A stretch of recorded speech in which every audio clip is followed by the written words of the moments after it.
Poke the Bear is brought to you by FanDuel, the exclusive wagering partner of the CLNS Media Network. And welcome into Poke the Bear, episode 182, presented by CLNS Media and sponsored by our good friends over at FanDuel.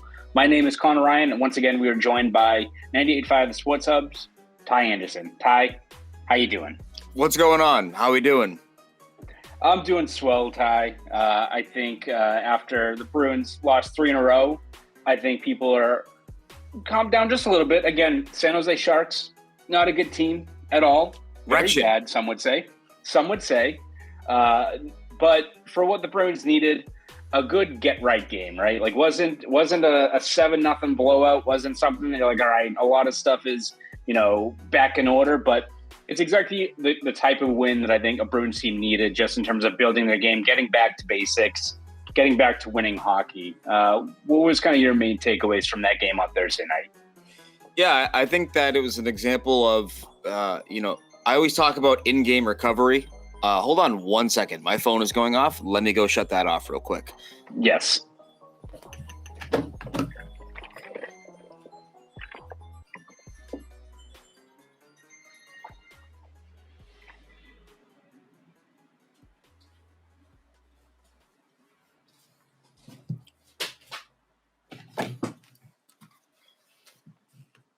Wasn't even anybody cool. Damn. That's the worst part. Here, I can I'll just restart it because it was like 40 seconds. So yeah, no worries. Sorry about that. Yeah, all good. All right. 3, 2, 1. And welcome into Poke the Bear, episode 182, presented by CLNS Media and sponsored by our good friends over at FanDuel. My name is Conor Ryan. Today we are once again joined by 98.5 The Sports Hub's Ty Anderson. Ty, how you doing? What's going on? How we doing today?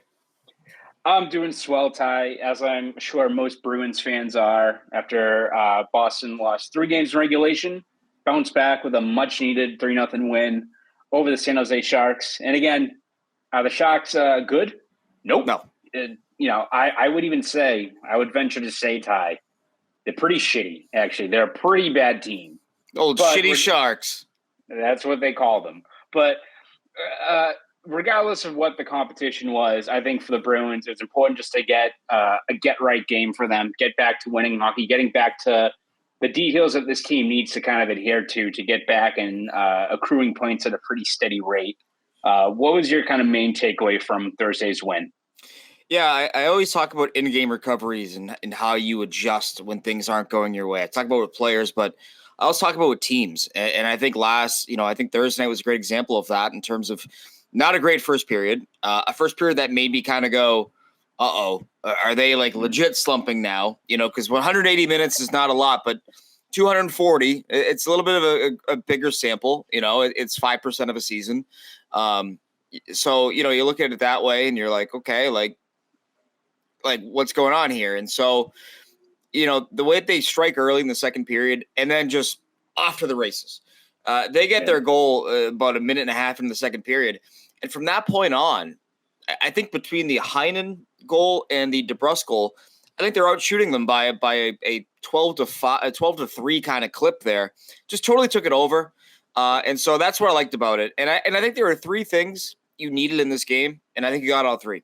You needed the new lines to look good. You got it. You needed your goaltending to steady. You got that.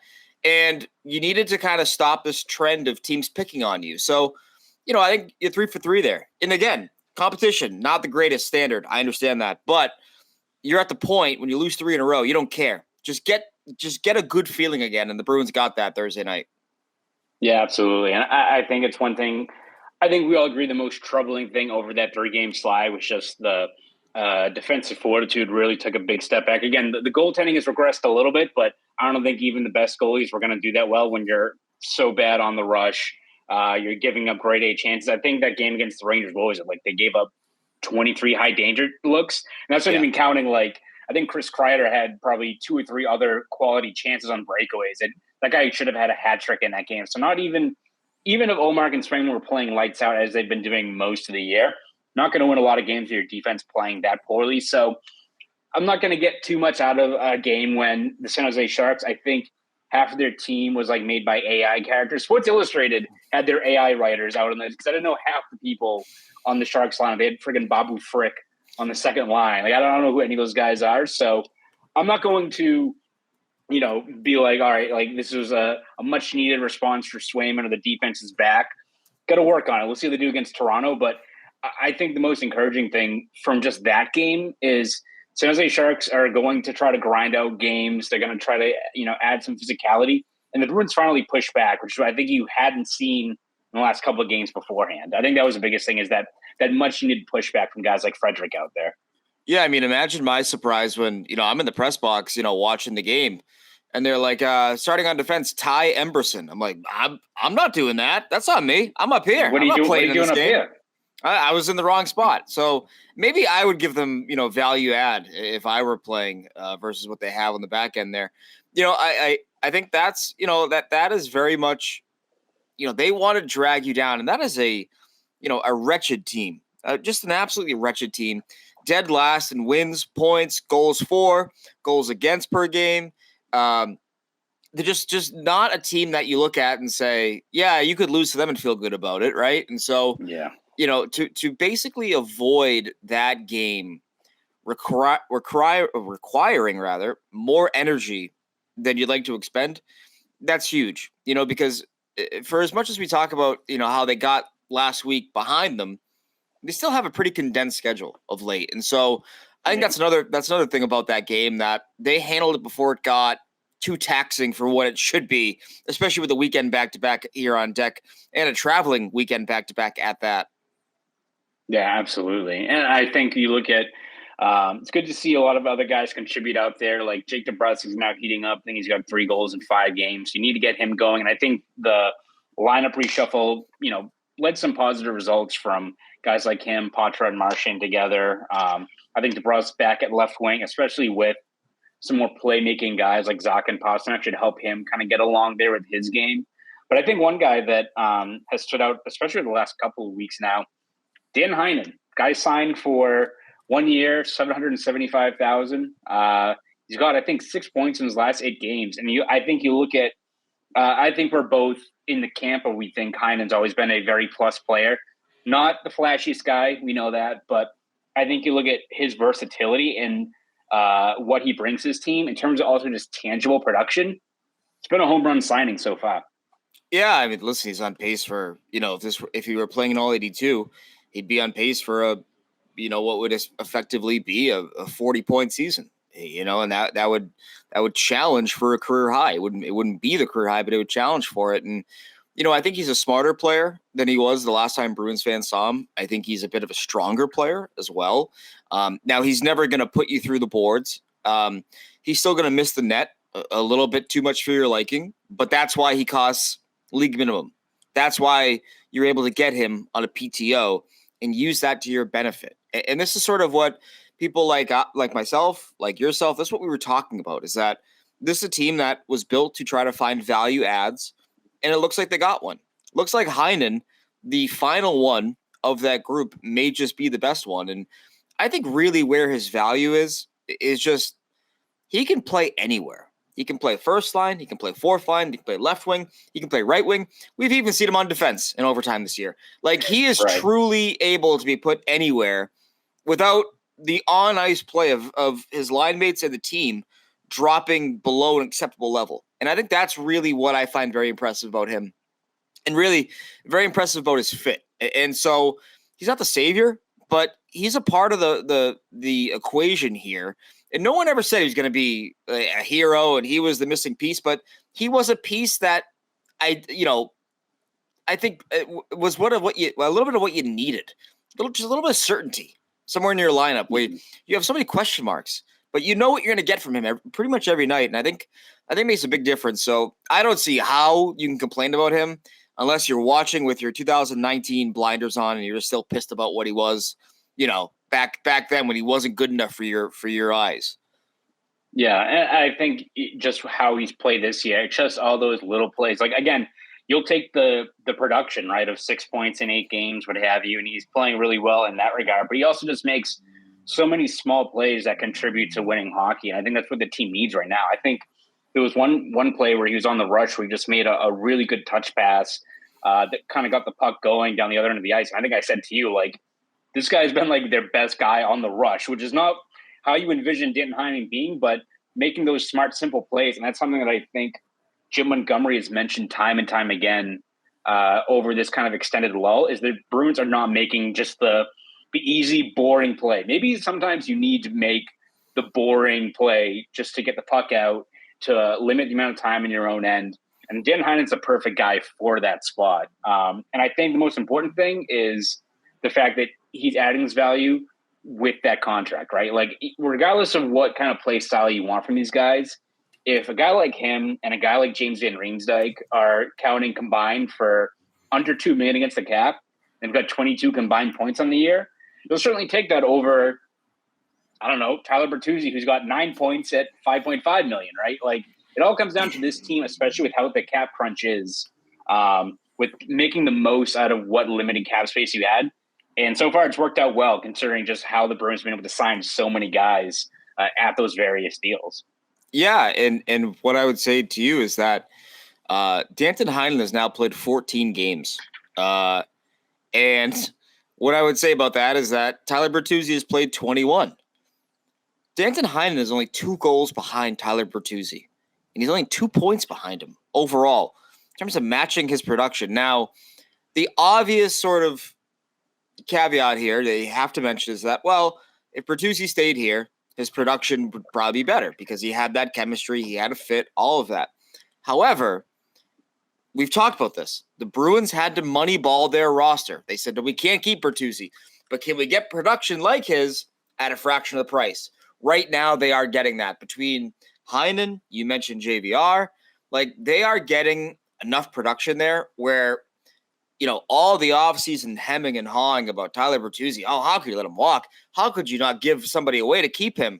It kind of seems a little silly now. Like, wouldn't you say, like, just based on how they've been able to basically replace his production, best it, actually, between JVR and Heinen for half the price, below half the price of what, you know, you just mentioned, $5.5 million for him. I mean, that's a win for Don Sweeney. And it was part of the challenge for this team, you know, entering this offseason was, how can you do this? You know, how can you bring guys in that are going to be, you know, cheap versions of what you need? And right now, I think they've hit a home run there. I don't know if you follow this kind of stuff here, but, you know, cap friendly, they do cost per point, right? It's typically a good judge of, hey, you got a value contract here, excluding entry level deals, because I don't like to include those. Right. JVR right now is sixth in cost per point at $66,000 per point so far. Heinen is in the top 25 as well at $110,000 per point. Like, that's what we're talking about. Value contracts that are not weighing you down, and instead they are looking like absolute steals right now. We'll see how it looks in April and May. But right now, you got to do a show today. They look good right now. Yeah. And it's one of those things, too, where we're not saying that, like, Dan Heinen is better than Bertuzzi. We're saying, when you look at the way this team was, the hand this team was dealt this year, would the Bruins have loved to sign Bertuzzi? Of course. If they had the money where they could sign him without having to ship out a guy like Ullmark or move Grzelcyk or Forbort for pennies on the dollar, I'm sure maybe even staple more to him. Yeah, exactly. Right. Like, this is the Bruins. That's not to say the Bruins now have to moneyball it every year. They got to be like the Red Sox and sign this Rule 5 draft pick and not do anything in the offseason. Like, the Bruins, believe me, want to keep contending. They want to be a team that is always in the mix. They're probably going to make more moves this offseason when they finally have more fiscal flexibility. But when you look at just what, you know, the hand was the team was dealt, it's all about changing your strategy and making the most of what you can operate with. And when the Bruins had, what was it, like under $10 million in cap space with 5 or 6 roster spots available, they had to fill there. It's all about making the most of what you have. And Heinen's been one of those guys that's fit in perfectly. So no, we're not saying that Heinen's better than Bertuzzi. I'm sure that will be clipped and we'll add on to this. But so far, it's been a very, very good offseason so far from Don Sweeney in terms of what he's done bringing in these value adds. So No complaints there. It's a shit hand, but it's a 1-year shit hand. But this is also part of the equation now for them. Like Pastrnak making 11.25, like that is going to be an issue for them for the entirety of his contract. And issue is putting it so strong because he's so good that you'll deal with that. McAvoy making his money. Ullmark and Swayman only going to get more expensive if they keep them together. Like they're going to have to find guys like this. They're going to have to find, the new Heinen and the new JVR every year. It's one of the things that Tampa was really good at, like to keep themselves competitive. I think it's faded a little bit, but they were great at identifying guys who bring them in bottom six, hope they work. And if they do, great. If they don't, well, whatever, you only commit to them for 1 year. So yeah, no one's going to say that Heinen and these guys are better than Bertuzzi. However, what I will tell you is that over the last 3 seasons, Heinen and Bertuzzi have the same amount of 5-on-5 goals with 25. And Heinen has played 300 fewer minutes. Like, listen, that means something. The Bruins did their research. They went out there and they said, we're gonna find the store brand version of Tyler Bertuzzi. We're gonna find the store brand version. It's a great value version. There's nothing wrong with that. Right. Listen, who among us hasn't had, a pep up instead of a Sprite? You got to do it sometimes, man. You don't want to do it, but you got to do it sometimes. Right now, the Bruins are enjoying their pep up era while the Sprites are struggling in Toronto.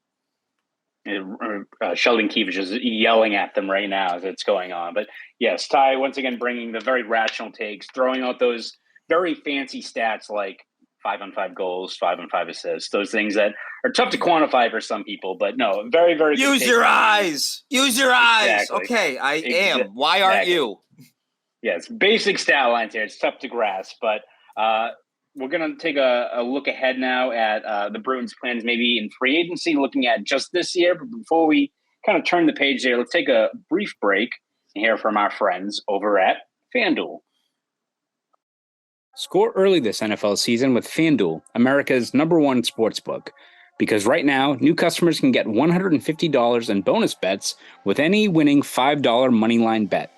That's $150 if your team wins. Now is the best time to join FanDuel.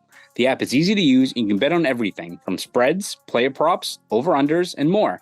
And frankly, that's the best part about FanDuel, that you can bet on anything. You want to bet on how many touchdowns Mac Jones is going to throw this year? Be my guest. Maybe how many goals David Pastrnak is going to score. Go for it. You can really do it all. So bet now on an app that's safe, secure, and super easy to use. Plus, when you win, you can get paid instantly. So visit FanDuel.com/Boston and kick off the NFL season with an offer you don't want to miss. FanDuel, official partner of the NFL.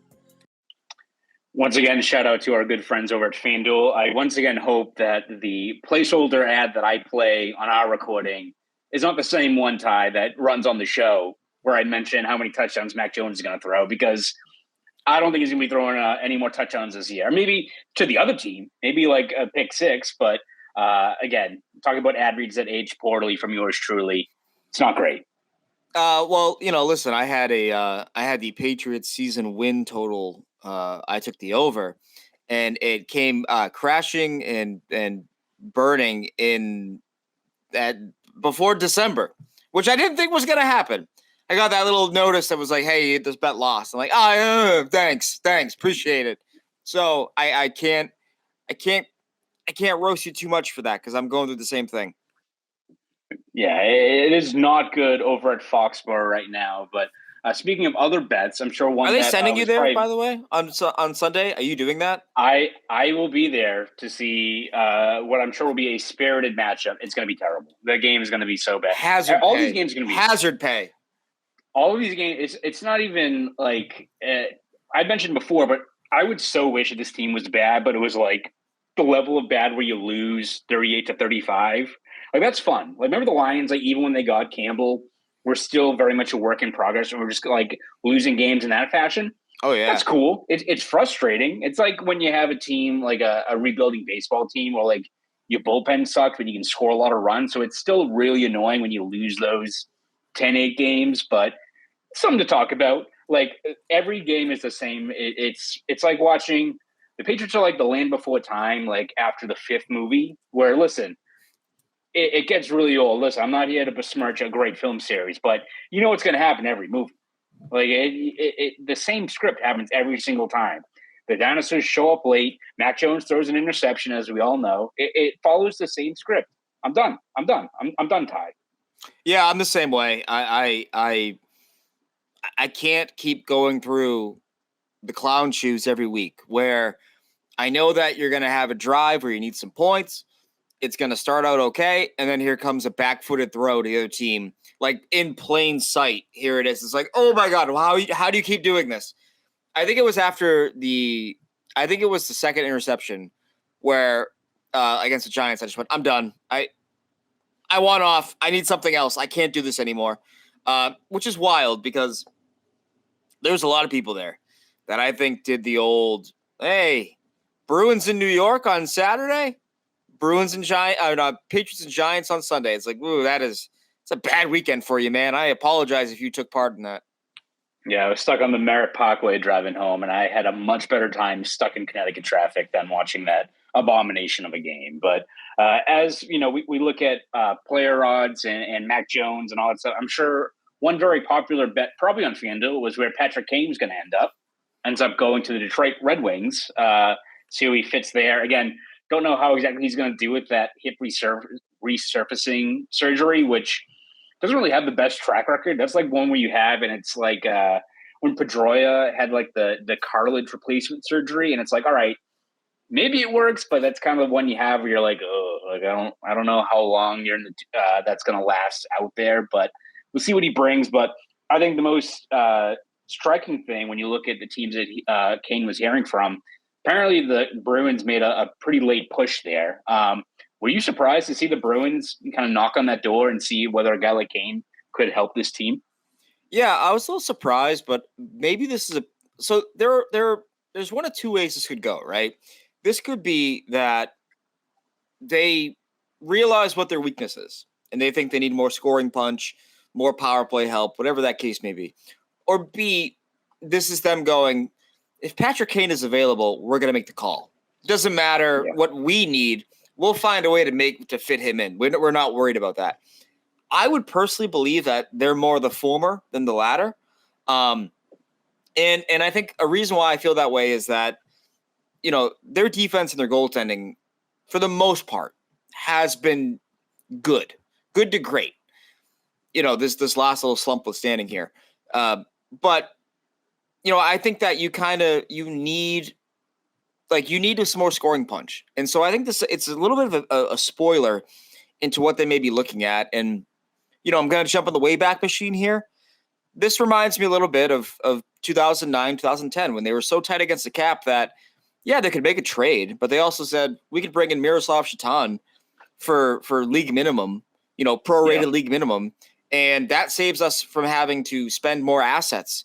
You know, we're going to take a flyer on this guy. So, you know, I think this may be their kind of play. And you know, there's still some guys available beyond Kane, but I think this was maybe a little peek into Don Sweeney saying, we need to find more scoring and it's got to be on our terms. It's going to be for cheap. So I don't know, but that's just how I read it. How about you? Yeah, no, I agree. I think it's something where I think you go back and forth whether or not he's the best fit, because defensively, holy shit, he's not great. We know that. I think if you look at what the Bruins could use, whether it's him on the power play, in terms of how good he is with those seam passes, that, you know, 5-on-5 punch that he brings out there. Maybe if you have that much faith in your goaltending and your defense, which again, I think you just look at the defensive personnel, they're too good to be in a rut for this long. Like, you could maybe make the case that the Bruins could use another defenseman down the line. Like, I'm sure there's a lot of Bruins fans who probably were punching holes in the wall that Zadorov went for a pretty fair deal on that trade to Vancouver. But like, maybe the Bruins look at a guy like that, a player of that profile later on. But I think for right now, when you look at what Kane could bring this team offensively, and that's probably their biggest question mark in terms of you need just steady scoring punch in the playoffs. I could see the rationale behind it. And going off of what you said, I think you look at just the amount of free agent forwards that are out there that maybe are veterans, maybe this question's over how much they have left in the tank. But it's easier, I think, if you're the Bruins to sign a guy for league minimum that's a forward that can fit in somewhere as opposed to looking for a defenseman, which you maybe have to acquire at the deadline or what have you, if you're that committed to adjusting and adding to that spot there. So would not be surprised, as you said, that they look at a few other forwards out there. But this holiday season, you might be looking for nutritious, convenient meals to keep you energized on jam-packed days. Factor, America's #1 ready-to-eat meal delivery service, can help you fuel up fast for breakfast, lunch, and dinner with chef-prepared, dietitian-approved, ready-to-eat meals delivered straight to your door. You'll save time, eat well, and stay on track with your healthy lifestyle while tackling all your holiday to-dos. Too busy with holiday plans to cook, but want to make sure you're eating well? With Factor, skip the extra trip to the grocery store and the chopping, prepping, and cleaning up too, while still getting the flavor and nutritional quality you'll need. Factor's fresh, never frozen meals are ready in just 2 minutes, so all you need to do is heat and enjoy. This November, get Factor and enjoy eating well without the hassle. Simply choose your meals and enjoy fresh, flavor-packed meals delivered to your door. Ready in just 2 minutes, no prep, no mess. So head to factormeals.com/poke50 and use code POKE50, that's POKE 50, to get 50% off. That's code POKE50 at factormeals.com/poke50 to get 50% off. who are some guys you think they could possibly, view as being potential additions if they kind of do the bargain shopping route going forward? Yeah, what's really interesting is that, Patrick Kane is off the market, right? But, Zach Parise, who had 21 goals last year, kind of flew under the radar. 21 goals, only 4 of which were empty netters. So if you want to take those out of the equation, 17 goals, still productive, still a decent season. He's a free agent. Phil Kessel is still a free agent. There's a guy out there that I like that I think you could have for cheap. And I like him because I like the package, the overall package, and I've liked his underlying metrics for a long time. Now, is he healthy? That's the question. Jesse Pujärvi underwent a hip issue, similar to Patrick Kane. Not similar, but a hip procedure. 6'4", the number 4 overall pick, I want to say, from his draft class, 4 or 5. Had a good year a couple of years ago with Edmonton. Didn't really find his fit with Carolina last year, but that's an example of a guy. And then, so I think really for me and for everyone out there, it comes down to what do you want to prioritize? Do you want scoring, or do you want a guy with a little bit of size, a little bit of physicality, maybe replacing some of what you've lost with Milan Lucic, who I don't think is going to be back this year or ever. And so so then do you look at a guy like Wayne Simmons, who we know a guy like Wayne Simmons is cooked as a scorer. Yeah. He's not the power forward that you wanted him to be, like he was 9 years ago. However, as AJ Greer can attest, he can still pound faces. He can still throw punches, man. And if you're looking at it like you got to replace what you lost with Lucic, I don't think you have that in Providence. Wayne Simmons would be the closest thing you have to a legit heavyweight who would maybe strike some fear, some accountability, give Frederick a break from having to fight because he's going to have to fight an awful lot, I think, now with Lucic out. I think it comes down to, what do you prefer, Connor? Do you want scoring? Do you want scoring help, or do you want a guy a little bit bigger, a little bit physical, can take on some of that Lucic kind of role? Yeah, I mean, it's a great point by you, and it's something that you even think of as just how many guys are available. The Bruins do have options, right? Like if they wanted to score, they could do that. Like Pujärvi is not necessarily a bruising guy, but I think people thought he was going to be such a great fit with Carolina because he's fits the mold of a really good forechecker, big body, closes quickly. Like you would think he'd be a natural fit there. So if the Bruins want to add more of that forechecking pressure, that's something that Montgomery has mentioned before of the checking game has, not been good. It's not to say that it's all comes down to laying welts against guys against the glass, but it's about closing quickly, getting guys to cough up the puck. If Pujärvi's healthy, makes sense too, but I feel like I'd rather more of a Pujärvi or a Simmons than another scorer that maybe is going to give up some chances in their own end right now. And again, that's not I agree with you. Is Wayne Simmons, I wouldn't say is he the same guy he was a few years ago. I don't think he's going to give you all that much. Might be kind of similar to what you have in some of these guys like a Reeves or what have you, where I think they're pretty much cashed, but if you're looking for a tone setter, and he can play every once in a while, and you just need that. If the Bruins are in another lull where they lose 4 out of 5 or 3 straight, the one thing I think that they've missed over this last couple of games here, where there's not been much of a response, is just the big hit or the fight for the sake of just dropping the gloves and getting guys going. I think you look at with Lucic being out most likely for, again, maybe his whole career, you could have used him in that game against Columbus where they were sleepwalking through that, right? And if a guy like Simmons can give a big hit, stand up for a teammate, and not, again, have a guy like Frederick be the lone guy, or Forbert or Lauko now that he's finally got his cage off or what have you, for what will be a probably cheap deal, I'm kind of leaning more towards that than, a guy like Parise if you're looking for more 5-on-5 offense there. But Bruins have a lot of options. Yeah, and think about it this way. I mean, isn't this the year where if you need some help up front, you want to see Merkulov, you want to see Lysell, this, you want to see if I know his scoring has not been what it is, what you'd like it to be, but McLaughlin, Farinacci, I think has had a decent year down there in Providence out of the gate. He's been good. So, this is kind of the year where if you're going to have a scorer or those kind of forwards, maybe give it to one of your younger guys and you see what you got at the bottom of the roster. So, yeah, I'm leaning towards Braun in size with that. If you're going to dip into that market, I think that's the way to go.